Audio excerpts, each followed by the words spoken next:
Bendiciones con todos. Tema 140, las verdades de la palabra de Dios. Hoy Jesús es sepultado y utilizamos San Juan capítulo 19, versículo del 38 al 42, que dice lo siguiente. Después de todo esto, José de Arimatea, que era discípulo de Jesús, pero secretamente, por miedo de los judíos, rogó a Pilato que le permitiese llevarse el cuerpo de Jesús, y Pilato se lo concedió. Entonces vino y se llevó el cuerpo de Jesús. También Nicodemo, el que antes había visitado a Jesús de noche, vino trayendo un compuesto de mirra y de aloes, como 100 libras. Tomaron pues el cuerpo de Jesús y lo envolvieron en lienzos con especies aromáticas, según es costumbre sepultar entre los judíos. Y en lugar donde había sido crucificado había un huerto, y en el huerto un sepulcro nuevo, en cual aún no había sido puesto ninguno. Allí, pues, por causa de la preparación de la Pascua a los judíos, y por aquel sepulcro estaba cerca, pusieron a Jesús. Llegamos al final de este increíble capítulo, donde el apóstol Juan nos ha relatado los acontecimientos referentes al martirio y muerte de nuestro Señor Jesucristo en la cruz del Calvario. Jesús no ha escatimado el resaltar los detalles de las profecías mesiánicas que se han cumplido en torno a la muerte del Señor. Ahora todo estaba consumado. Jesús había muerto y lo que quedaba era sepultar su cuerpo, por lo que dos personajes importantes del Sanedrín hacen su aparición para encargarse de este trabajo. Estos son José de Arimatea y Nicodemo. Una vez más podremos ver cómo otra de las profecías mesiánicas se cumplirá, ya que el cuerpo de Jesús fue puesto en la tumba de un rico. Con estos versículos estaremos finalizando el capítulo 19 de este evangelio, y ya solo nos quedarán los capítulos, más que con 2 capítulos para finalizarlo. Los discípulos secretos de Jesús.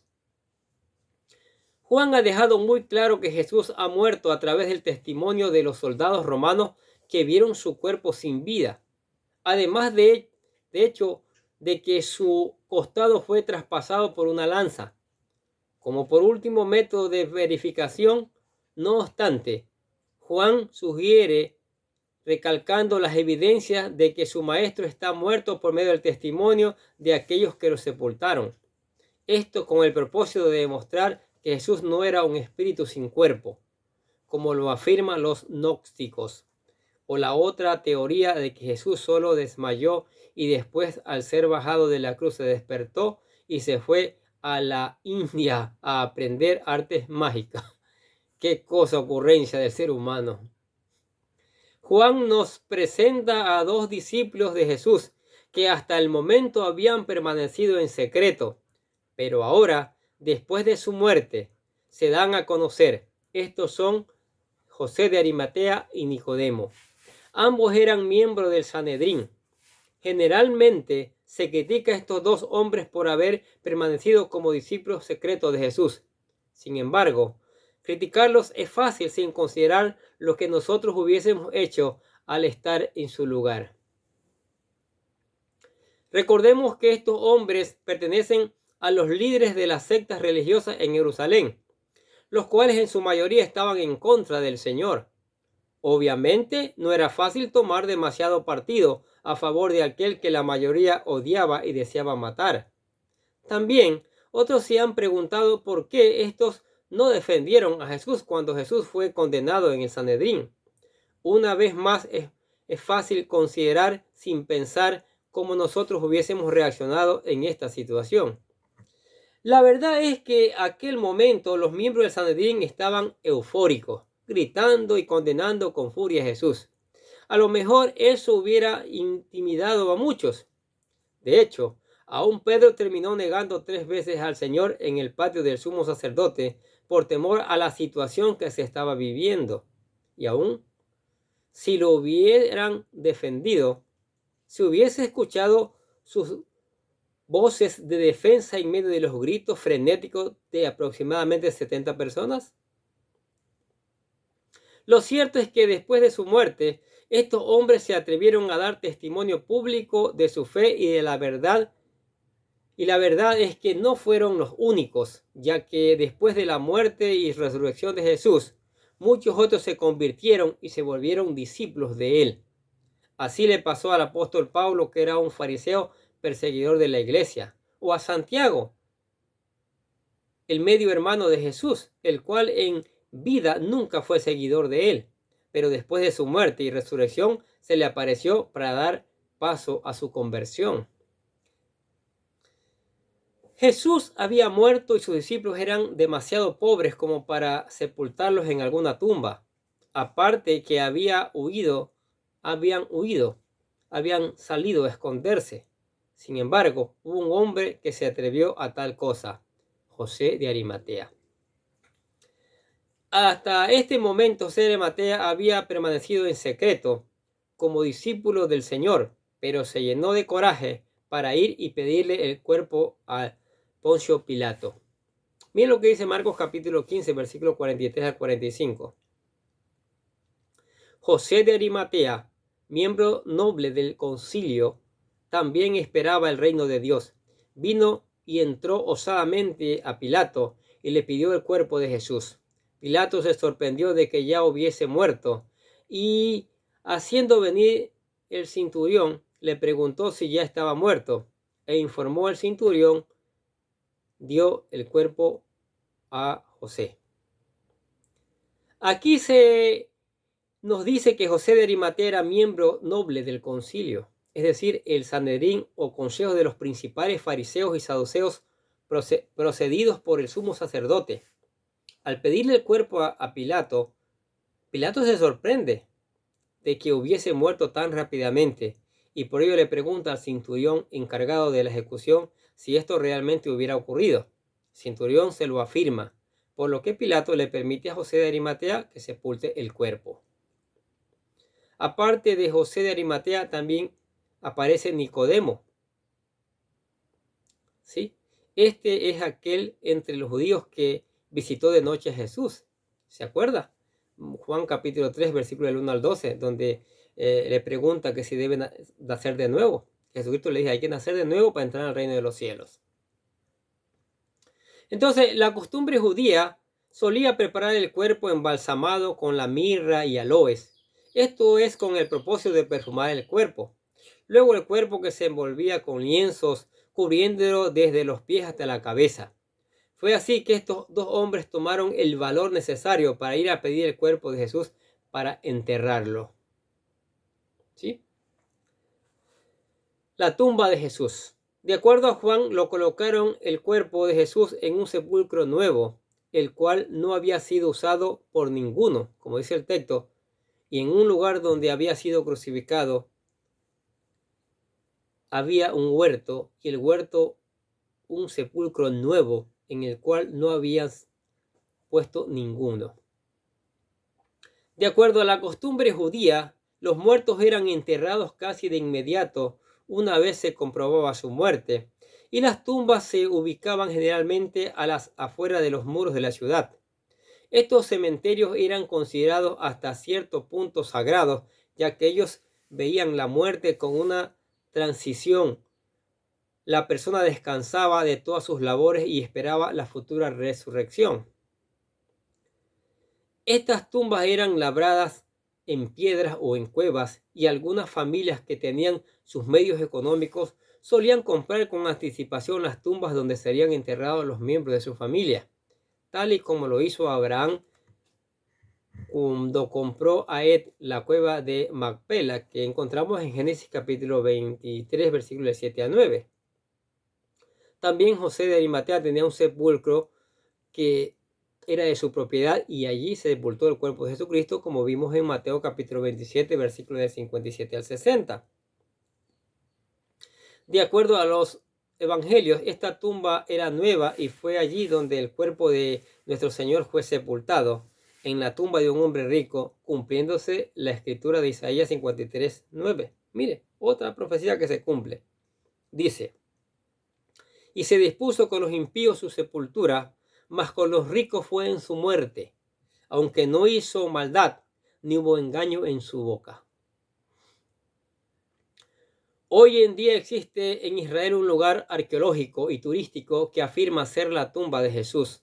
Este es conocido como la Iglesia del Santo Sepulcro, ubicada en la ciudad vieja de Jerusalén, donde una vez estuvo construido el templo de la diosa Venus, que fue destruido por Constantino, y en su lugar se edificó la Iglesia del Santo Sepulcro, donde afirman que se encuentra la tumba de Jesús. No obstante, no hay evidencia arqueológica contundente para afirmar tal cosa. Lo que sí se dice Juan, es que este sepulcro estaba cerca del Gólgota, donde había un huerto y en el huerto un sepulcro nuevo. Una pequeña discrepancia. Este versículo resalta una pequeña discrepancia en cuanto al tiempo en el cual ocurrieron los acontecimientos. Si consideramos el relato de Juan, después de la muerte de Jesús, José de Arimatea se apresuró a bajar el cuerpo del Señor y sepultarlo porque estaba cerca el día de la preparación de la Pascua de los judíos. Como dice, allí pues por la preparación de la Pascua de los judíos y por aquel sepulcro estaba cerca, pusieron a Jesús. Según esto, Jesús murió antes de celebrarse la cena pascual, lo cual corresponde a otro versículo anterior a este capítulo. Juan 13:1 dice: antes de la fiesta de la Pascua, sabiendo que Jesús ya su hora había llegado para que se pasase de este mundo al Padre, como había amado a los suyos que estaban en el mundo, los amó hasta el fin. Luego, más adelante, cuando Jesús le pide a Judas que se apresure a realizar su traición y éste sale apresurado, los otros discípulos piensan que salió a comprar las cosas necesarias para celebrar la cena pascual, ya que él poseía la bolsa de los fondos, confirmando que la cena pascual aún no había ocurrido, como dice Juan 13:29. Por tanto, podemos entender que según Juan, Jesús murió antes de la cena pascual. Sin embargo, de acuerdo a los evangelios sinópticos, Jesús murió después de la cena pascual, como dice Marcos capítulo 14, versículos del 12 al 17. Ahora, siendo así, Jesús ya había tomado la cena pascual para el momento de su muerte. De acuerdo a Lucas, este día era víspera del sábado, el cual comenzaba a las 6 p.m., sexto día que corresponde el viernes. Miren lo que dice Lucas 23, 50 al 54. Había un varón llamado José de Arimatea, ciudad de Judea, el cual era miembro del concilio, varón bueno y justo, que también esperaba el reino de Dios y no había consentido en el acuerdo ni en los hechos de ellos, fue a Pilato y pidió el cuerpo de Jesús, y quitándole, lo envolvió en una sábana y lo puso en un sepulcro abierto en una peña, en el cual aún no se había puesto a nadie. Era día de preparación y hasta comenzar el día de reposo. Realmente no hay forma de armonizar cronológicamente ambos textos, el de Juan con los sinópticos. No existe una explicación satisfactoria para esta pequeña discrepancia. A lo mejor Juan lo relató desde la perspectiva del Cordero Pascual, el cual era sacrificado antes de la cena, y por ello hoy leemos en su evangelio los hechos relatados de esta forma. Como sea, esto no debe representar un mayor problema para nosotros que ponemos toda nuestra esperanza en el sacrificio expiatorio del Señor Jesucristo. ¿Qué les parece esta verdad? Es la palabra de Dios. Maravillosa, ¿no es cierto? Es verdad. Cristo murió y lo dicen los evangelios y estaba profetizado una y otra vez en el Antiguo Testamento. ¿Sí? Y fue resucitado y lo dicen una y otra vez en el Nuevo Testamento y también lo dicen las profecías, demostrando que es el Dios verdadero, que es el único Salvador, que es a Él que tenemos que buscar para buscar la redención y la vida eterna mañana. Solo a Cristo. Sin Cristo no hay salvación. El mundo ha inventado religiones. No existe otro Salvador. Es más, la Biblia dice que Jesús es el único mediador entre Dios y el Padre. Jesús mismo, Él dijo, yo soy el camino, la verdad y la vida. Solo por mí se viene al Padre. Nadie más puede salvarnos que el Señor Jesucristo. Y mire cómo estamos mostrando con citas bíblicas que hasta el más mínimo detalle en su pasión, en su muerte, en su crucifixión, se está demostrando con las profecías cumplidas. Y eso es maravilloso, porque eso comprueba que Jesucristo es el verdadero Dios y el único Salvador. Si no lo ha aceptado, hoy es el día de salvación, dice la palabra. Hoy, a través de este video, le presentamos la oración de fe para que usted acepte a Jesucristo con todo su corazón. ¿Qué les parece? La oración dice así: querido Dios, sé que soy un pecador y que nada de lo que hago puede hacerme ganar el cielo o la vida eterna. Creo que Jesucristo murió por mí, derramando su sangre para lavar todos mis pecados, para ser redimido, y que se levantó de la tumba al tercer día. Ahora mismo lo recibo como mi Salvador personal, confiando solamente en Él como mi único camino al cielo. Señor Jesús, séllame con tu Espíritu Santo y escribe mi nombre en el libro de la vida. Decimos gracias, amado Padre Celestial, por regalarme la vida eterna. Maravilloso, se convirtió en un hijo de Dios. Lo bendecimos, lo felicitamos. Ahora lea la palabra, estúdiela, ¿sí? Póngala en práctica, obedézcala, predíquela a otros que necesitan saber las verdades del Señor. Ore en cada momento, en cada circunstancia. Cante alabanzas, cante. Hay una gama de alabanzas de todo tipo en esta época. Venga a la iglesia para juntos seguir aprendiendo estas maravillosas verdades y obedeciéndolas, poniéndolas en práctica. ¿Sí? Amén. Oremos. Padre, te damos gracias por tu palabra. Damos gracias porque tú regalaste a tu Hijo. Lo mandaste a sufrir el oprobio. ¿Pero para qué? ¿Por qué? Porque nos amas, Señor. Y el mundo debe entender eso. Y por amor, para que tu Hijo nos rescatara, Señor. Por eso le hacemos la oración de fe. Por eso le pedimos que tu Espíritu Santo se encargue de tocar las vidas de los corazones de las personas para que vengan a tus pies, Señor. Sí, Señor. También te damos gracias por tu amor, por tu misericordia, por tus bendiciones que son abundantes cada día, Señor. Qué maravilloso es, Padre. Qué maravilloso. Te damos gracias también, Señor, por la iglesia, que hoy día necesita de la unción de tu Espíritu Santo. Que tu Espíritu Santo le enseñe a la iglesia a ser una sola, porque hay una variedad de iglesias, cada una predicando lo que bien le parece, cada una diciendo que tiene la verdad, sabiendo que la verdad está en tu palabra, sabiendo que la verdad es el Señor Jesucristo. Entonces, que tu Espíritu Santo mueva a la iglesia, pero a predicar tu palabra de verdad. Así que como mueva a la familia a llenarse de tu palabra, a poner en práctica tu palabra y también a predicarla.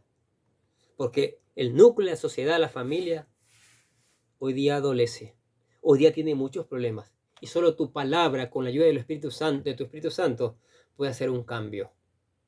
También oramos por los amigos, por los discípulos, por los compañeros, por todos aquellos que escuchan la palabra cada día. Señor, que esta palabra cumpla su propósito. Que esta palabra el Espíritu Santo la haga mover. Que esta palabra el Espíritu Santo la haga caer en buena tierra, en una tierra donde dé fruto al 100 por 1 para gloria de tu nombre, Señor. Y para testimonio de este mundo, Señor, para que sepan que hay un Salvador. Y en nombre de ese Salvador te damos gracias y decimos amén. Los bendecimos también a ustedes que escuchan la palabra de Dios cada día. Sigamos escuchando, sigamos aprendiendo, sigamos poniendo en práctica y reenviando a otros para que otros conozcan estas maravillosas verdades también. Nosotros desde acá les deseamos que tengan un día lleno, pero lleno de bendiciones.